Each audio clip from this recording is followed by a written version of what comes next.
warahmatullahi wabarakatuh. Nama saya Ria Triwastuti, saya adalah dosen di Universitas Airlangga, di Fakultas Vokasi, di Prodi D3 Administrasi Perkantoran, atau yang sekarang telah bertransformasi menjadi D4 Manajemen Perkantoran Digital. Video ini dibuat sebagai salah satu syarat dalam program sertifikasi dosen gelombang 1 tahun 2025, yaitu pernyataan diri dosen dalam unjuk kerja Tridharma Perguruan Tinggi, khususnya di bidang pengajaran. Pada kesempatan ini, saya ingin mencontohkan salah satu mata kuliah yang pernah saya ampu, yaitu Sistem Informasi Perkantoran. Mata kuliah Sistem Informasi Perkantoran diberikan baik kepada mahasiswa D3 Prodi Administrasi Perkantoran ataupun Prodi D4 Manajemen Perkantoran Digital, yaitu pada semester 4 sebanyak 2 SKS. Proses penyampaian atau delivery mata kuliah ini terbagi menjadi proses sinkronus dan asinkronus. Pada proses sinkronus, mata kuliah ini diberikan atau didelivery melalui tatap muka langsung di kelas ataupun media online seperti Zoom Meeting. Sedangkan untuk metode asinkronus, mata kuliah ini disampaikan atau delivery prosesnya melalui LMS atau Learning Management System Universitas Airlangga atau lebih dikenal sebagai e-learning UNER. Mata kuliah Sistem Informasi Perkantoran dirancang untuk menjelaskan tentang sistem informasi dalam lingkup manajemen bisnis secara umum, serta kegunaan teknologi informasi dalam lingkungan bisnis untuk mengkomunikasikan prosedur yang menunjang kegiatan administrasi perkantoran. Mahasiswa juga diberikan pengetahuan tentang perkembangan proses bisnis sesuai dengan kemajuan teknologi di dunia saat ini.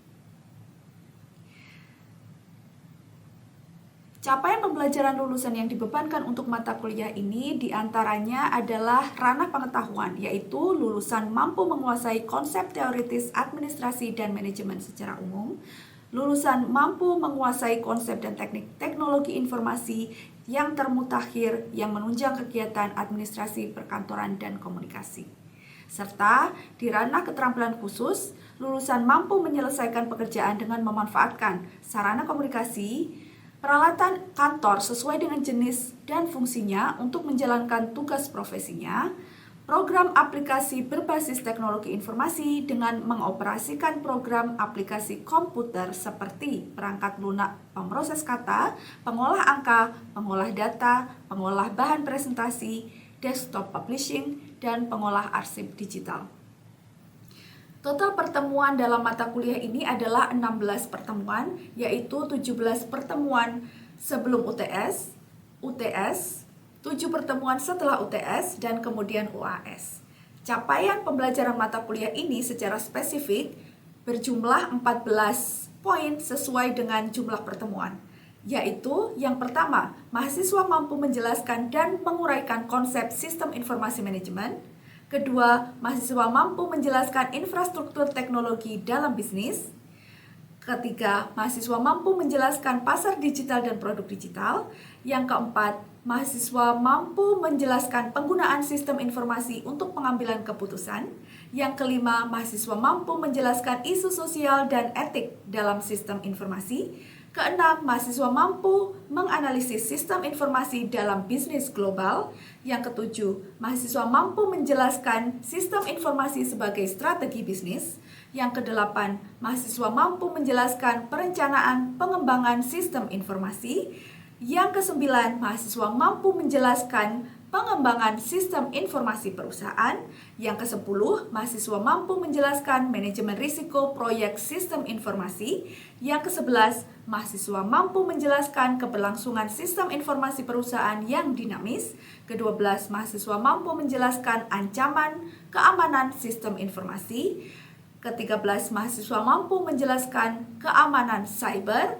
Yang ke-14, mahasiswa mampu menjelaskan tren terbaru dalam sistem informasi.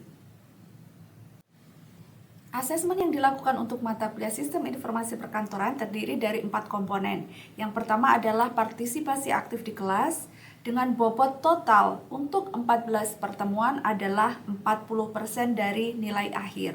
Kemudian ada tugas, baik tugas individu ataupun tugas kelompok dengan bobot 20%. Kemudian ada UTS dengan bobot 20% dan UAS dengan bobot 20%.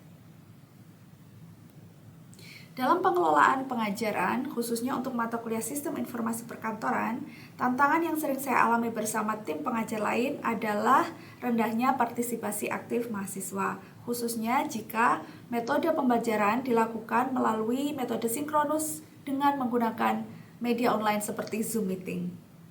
Oleh sebab itu, kami memasukkan komponen partisipasi aktif mahasiswa sebagai salah satu komponen dalam pembobotan asesmen nilai akhir. Yang dalam hal ini adalah 40% dari total nilai akhir yang dibagi dengan 14 jumlah pertemuan. Selanjutnya saya akan menampilkan contoh proses pengajaran yang saya lakukan melalui metode sinkronus melalui Zoom Meeting sebagai berikut.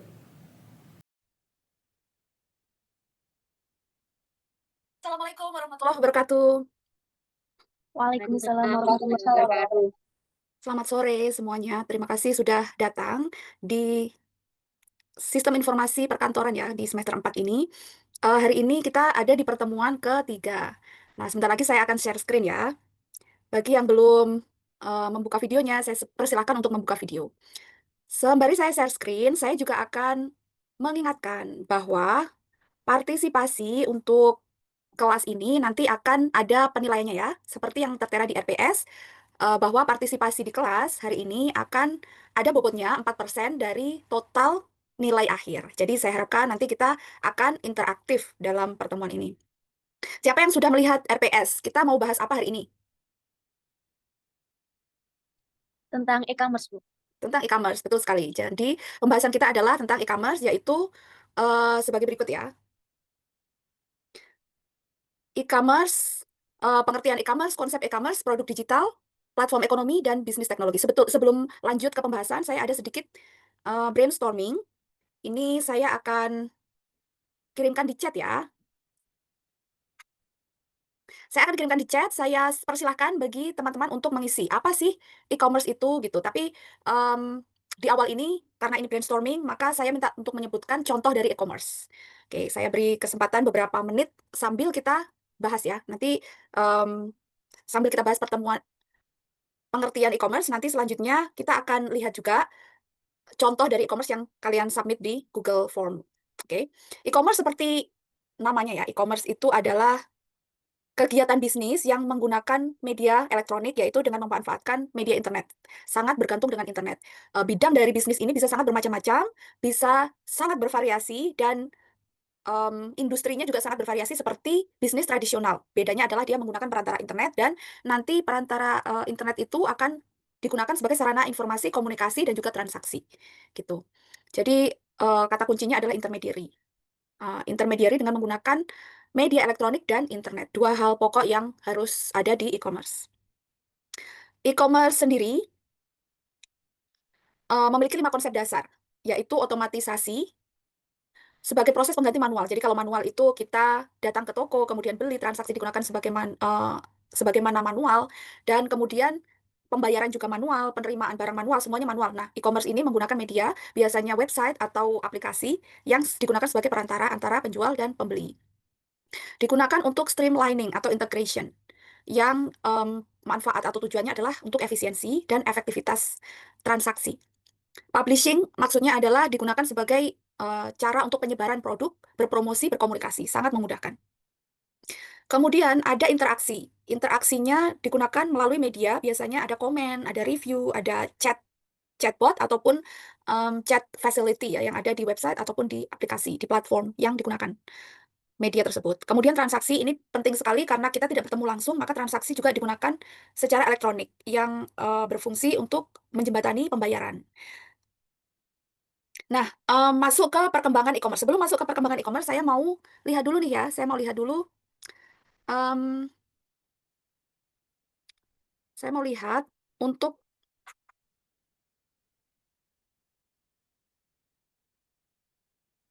saya mau lihat dulu respon dari brainstormingnya. Sebutkan 5 contoh e-commerce, bidangnya bebas. Sudah ada 20 mahasiswa yang menjawab. Shopee, Tokopedia, Lazada, Bukalapak, dan sebagainya. Ini sangat sangat familiar ya untuk kehidupan kita sehari-hari ya.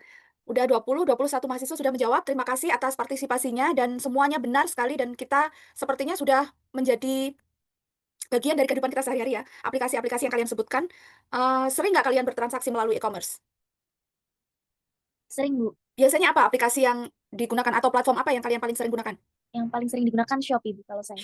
Shopee, untuk Farah Shopee ya. Yang lain ada yang selain Shopee yang paling sering? Shopee sama TikTok Shop Bu biasanya. Nggak tahu, TikTok Shop. Sama apa? Apa lagi? Ada satu suara sepertinya tadi yang menjawab. Enggak ya, sama kayak Shopee? Launa, Bu. Shopee dan Sama. TikTok Shop. Shopee dan TikTok Shop. Oke, itu sepertinya yang sangat populer ya. Dan memang benar di Indonesia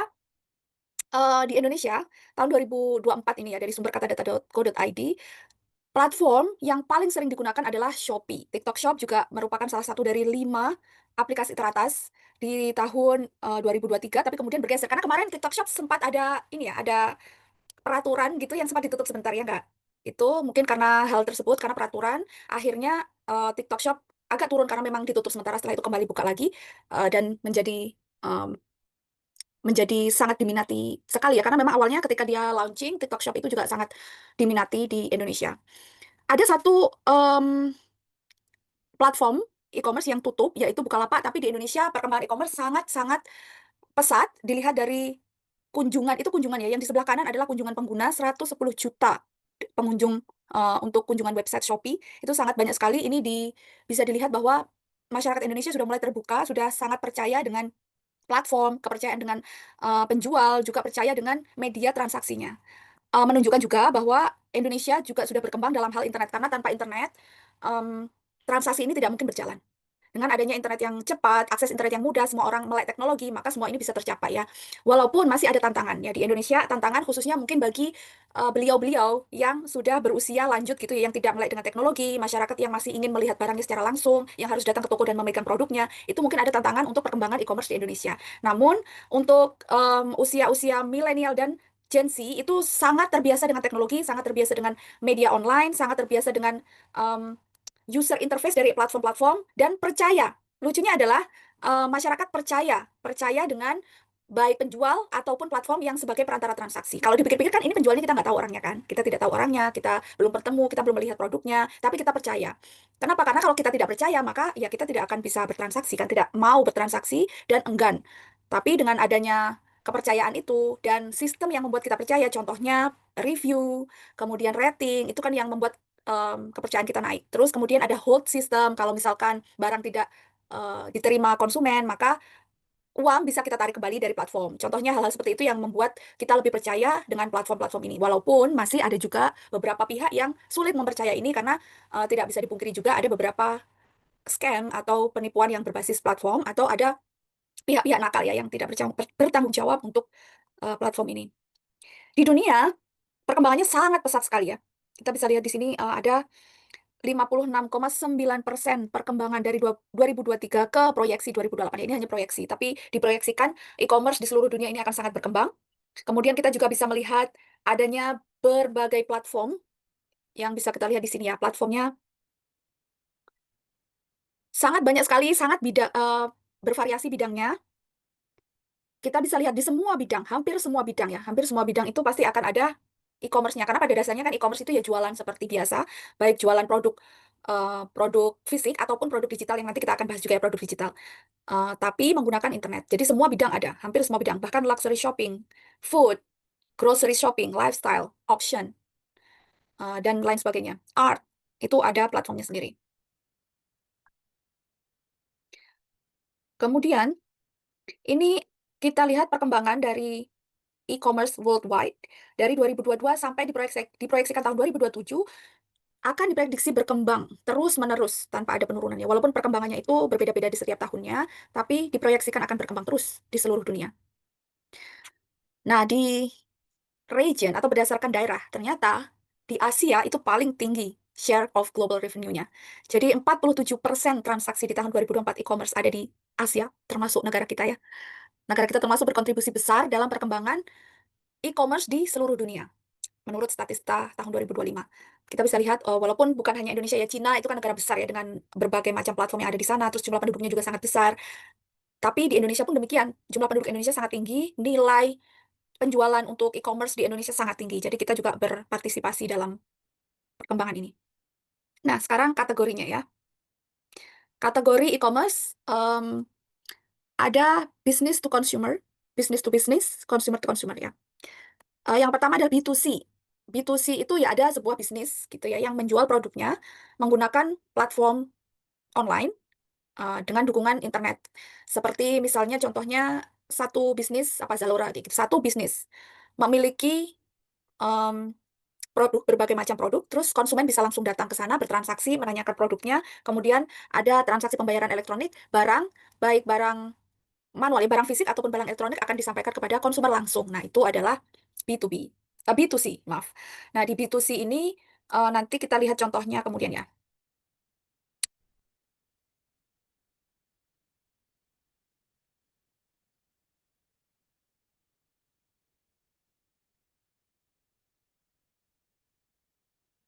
B2C itu karakternya informasi disebarkan secara umum, pelayanan bersifat umum, sehingga banyak dikunjungi oleh konsumen. Terus kemudian kalau B2C itu retail juga ya, karena kan langsung kepada konsumen. Jadi kita tidak partai besar. Tapi uniknya adalah satu platform, kalau kita perhatikan Amazon itu ada di mana-mana. Amazon ada di B2B, ada di B2C, ada di C2C.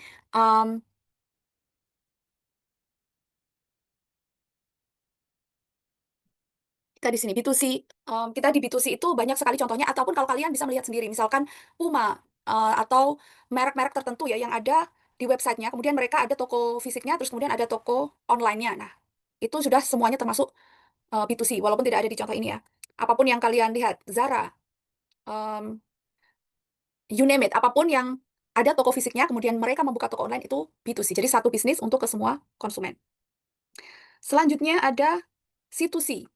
C2C itu satu konsumen kepada konsumen yang lain. Biasanya termasuk sesuatu yang sangat retail, terus kemudian dia juga transaksinya itu bisa jadi dia barang yang sudah pernah dipakai, yang sudah pernah dimiliki. Bahasa kitanya apa? Pre-love ya. Kita bisa lihat eBay, Etsy, Facebook Marketplace. Pernah nggak lihat Facebook Marketplace? Kalian pernah ada yang mengunjungi Facebook Marketplace? Nggak? Pernah, Bu. Pernah? Pernah ya? Pernah. Karena Facebook ini kurang populer ya di kalangan Gen Z ya, mungkin ya, di kalangan um, umur-umur yang muda itu mungkin lebih banyak TikTok Shop karena kita sehari-hari lihat TikTok, terus kemudian oh ya lihat TikTok Shop karena di situ banyak rekomendasi para influencer gitu ya di TikTok, terus kemudian kita lihat etalasenya di TikTok Shop. Tapi kalau Facebook itu ada juga namanya Facebook Marketplace. Dia hampir mirip tapi dia juga memungkinkan kita pengguna itu menjual gitu. Jadi tidak harus penjual. Kalau TikTok Shop kan memang dia ada tokonya sendiri TikTok Shop terus dia menjual etalase seperti halnya Shopee. Nah, kalau di Facebook itu seperti halnya eBay. eBay itu seperti OLX. Kalian pernah OLX nggak sih? Pernah tahu OLX? Nggak?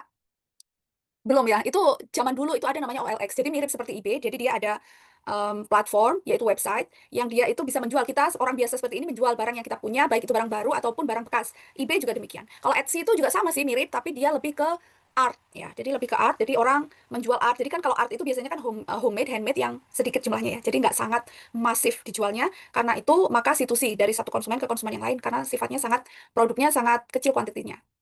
Nah, yang selanjutnya adalah B2B. Nah, B2B ini memiliki karakteristik dari bisnis ke bisnis, biasanya dalam hal besar. Terus kemudian tidak harus produknya itu produk fisik, bisa jadi produknya adalah produk yang bersifat produk digital. Misalnya ini Salesforce atau Mailchimp itu adalah sistem atau Adobe ya. Ini dia sistem kan, sistem yang digunakan dari perusahaan ke perusahaan-perusahaan lainnya. Jadi biasanya yang menjadi subscriber atau yang menjadi pembeli itu adalah bisnis juga, bisnis yang lain gitu. Nah, kita masuk sekarang ke produk digital.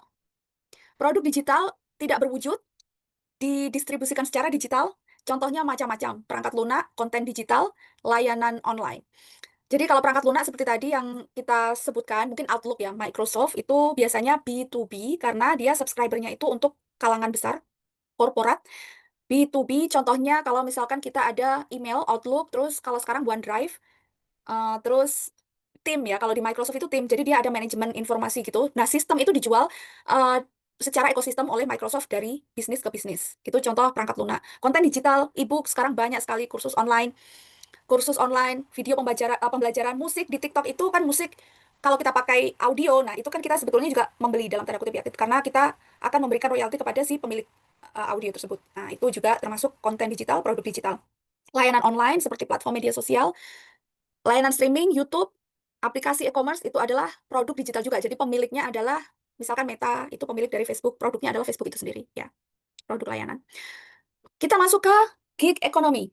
Nah, kalau misalkan ada yang ditanyakan, boleh silahkan ini ya, silahkan langsung di sela saja, tidak perlu menunggu nanti sampai akhir, karena di akhir nanti akan ada bentuk partisipasi yang lain. Jadi kalau ada pertanyaan di tengah-tengah, silahkan langsung bertanya.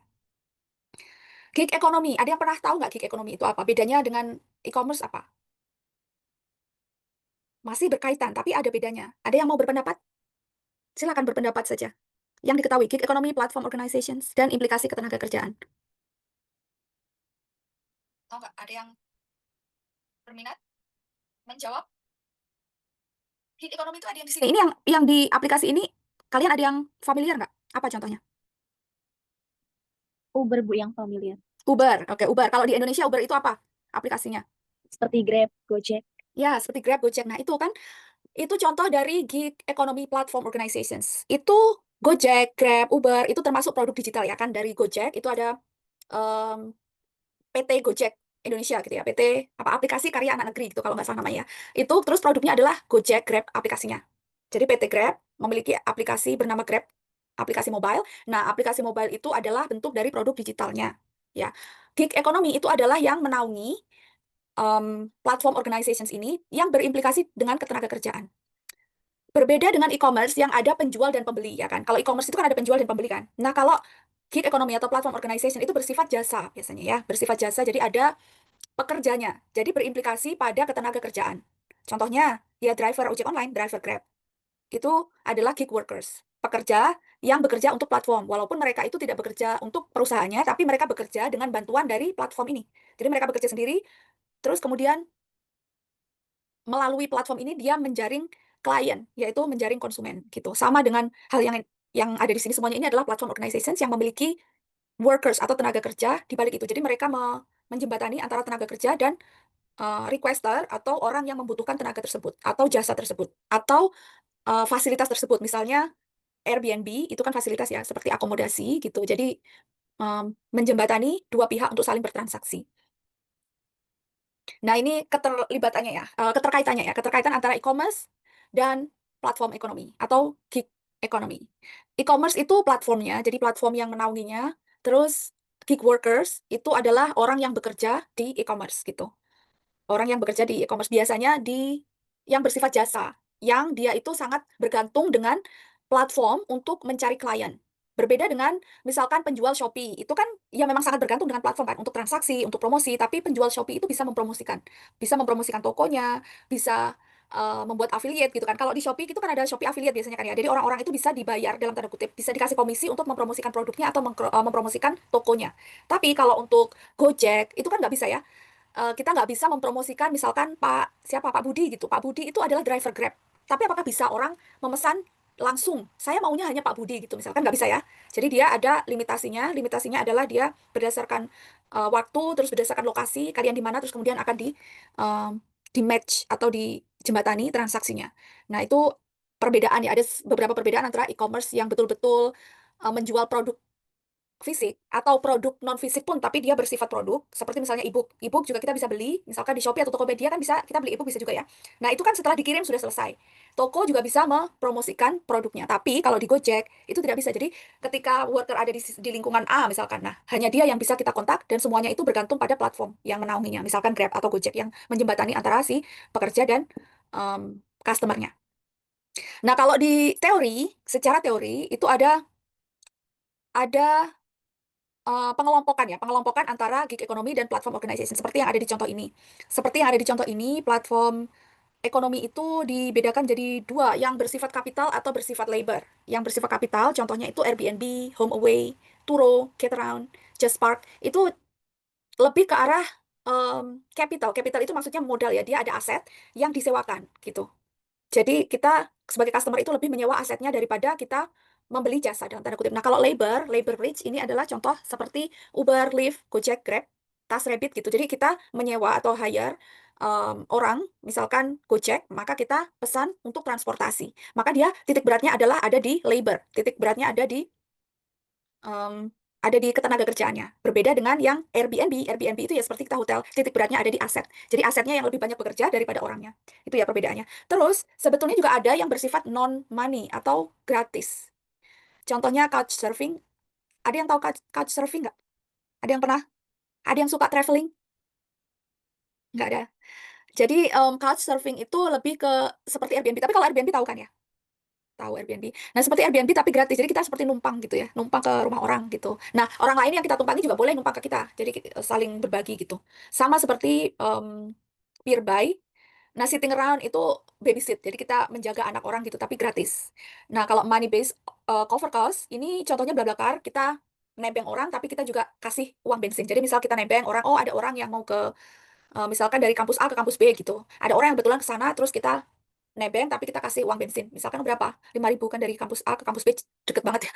Deket banget, contohnya itu kita kasih share uang bensin. Tapi itu kayaknya kurang populer ya kalau di Indonesia. Pernah dengar nggak BlaBlaCar ini? Nggak ya. BlaBlaCar ini adanya di Eropa yang paling terkenal. Dia pada dasarnya nebeng kepada orang yang searah, terus kemudian eh, dia membayar uang bensinnya gitu. Nah, itu saja untuk hari ini. Saya akan recap sebentar ya, teman-teman ya. Tadi kita sudah menjelaskan, kita sudah berbagi tentang e-commerce, pengertian e-commerce, bentuk-bentuk e-commerce, terus juga produk digital. Produk digital contohnya apa, bedanya dengan produk fisik itu seperti apa. Terus kemudian ada juga gig economy, platform organizations, dan ketenaga kerjaannya. Apa perbedaan dan hubungan antara gig economy dan e-commerce. Terus contoh-contoh gig economy dan kelompok-kelompok ya, pengelompokan ketenaga kerjaan yang ada di gig economy dan e-commerce. Maaf, gig economy atau platform economy. Gitu. Nah, untuk mengingat-ingat dan menjaring partisipasi dari teman semua ya, ini ada tes lanjutan di sini. Ini tes ringan aja sebagai bentuk partisipasi. Saya kirimkan di grup chat ya, nanti kita lihat bersama-sama. Sebetulnya ini juga ada di sudah diupload di e-learning UNER ya, sudah diupload di e-learning UNER. Kalau misalkan sudah ada yang mengerjakan sebelum kelas juga tidak masalah. Kalau dikerjakan sekarang juga tidak masalah. Sepertinya tadi saya melihat sudah ada beberapa yang sudah mengerjakan ya, sudah ada yang mengerjakan untuk post test hari ini. Mari kita lihat. Yang belum juga dipersilakan, masih dipersilakan. Kita lihat berapa jumlahnya. Untuk brainstorming sudah lengkap ya, sudah ada 22. Terus kalau untuk yang post testnya masih ada 16. Tapi nggak apa-apa, yang belum bisa nanti menyusul karena ini yang belum bisa menyusul nanti kita akan masukkan penilaiannya sebagai penilaian partisipasi untuk hari ini ya. Yang bobotnya adalah 4% dari keseluruhan total nilai akhir. Jadi nilai akhir itu kan terdiri dari 40% partisipasi kelas untuk 14 pertemuan, kemudian ada tugas, ada UTS, dan ada UAS. Jadi ini termasuk dari 4% itu. Oke, baik. Saya akhiri untuk perkuliahan ini, tapi sebelum saya tutup, kalau ada pertanyaan saya persilahkan. Kalau belum ada, nanti silahkan juga pertanyaannya bisa melalui email, terus kemudian ada tugas juga yang akan saya upload di learning management system ya, di e-learning, silahkan dicek. Terus kalau ada pertanyaan apapun tentang rubrik penilaian ataupun tentang materi yang disampaikan, silahkan menghubungi saya melalui email. Juga buku yang belum download bukunya silahkan di-download. Terus untuk materi dan bahan yang lainnya, silahkan juga di-download dan diakses seperti jurnal email yang sudah ada di-upload ya. Baik, kalau sudah tidak ada pertanyaan, yang belum tadi ada 22, yang sudah mengumpulkan ada 16, berarti ada 6 mahasiswa yang belum ya. Yang 6 mahasiswa silahkan kami tunggu sampai hari ini jam 12 malam, tidak masalah, tapi silahkan diisi karena itu adalah termasuk partisipasi di kelas. Akhirnya saya akhiri untuk perkuliahan hari ini. Terima kasih banyak untuk kehadirannya dan partisipasi aktifnya. Assalamualaikum warahmatullahi wabarakatuh. Waalaikumsalam Waalaikumsalam warahmatullahi wabarakatuh. Terima kasih, Bu. Ibu.